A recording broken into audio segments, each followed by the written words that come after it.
आज सकाळी सकाळी हर्षद छावळे आणि त्याचे पप्पा निघाले होते डायरेक्ट बिंदुऱ्यात जाण्यासाठी. आणि डाळिंबाच्या झाडाला डाळिंब लागण्याच्या पहिले लागतात कळ्या, आणि आपल्याला या बाहेर निघलेल्या जोडायचे डाळिंबांच्या बुडांपर्यंत नळ्या. तर जयशंकर मित्रांनो, आपल्या सर्व नळ्या तर जोडल्या गेल्या. मग काय हर्षद छावळे एकदम खुश होऊन गेला होता भाऊ. आजकालचे मुलं शाळेतल्या सरांसोबत बोलता खोटं, आम्हाला काढायचे होते डायरेक्ट लहान डाळिंबांचे सोट.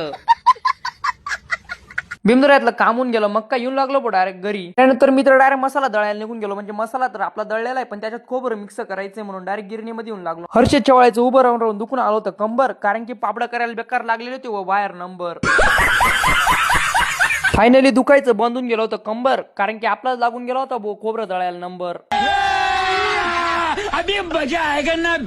त्यानंतर मी आणि काका निघालो होतो सटाण्याला, कारण की आमचं थोडंसं काम होतं. घरी आल्यावर बघितलं तर भाऊ डायरेक्ट खड्ड खणणं चालू करून दिलं होतं, कारण की आपल्याला खांब रोवायचा होता आणि पत्र उभं करायचं होता. मग काय खड्ड्यातून उकरायची होती माटी, म्हणून हर्षद छावळ्याने घेऊन घेतली डायरेक्ट वाटी. आणि असे नवीन ब्लॉग बघून असण्यासाठी हर्षद छावळेला फॉलो, लाईक, शेअर नक्की करा. धन्यवाद.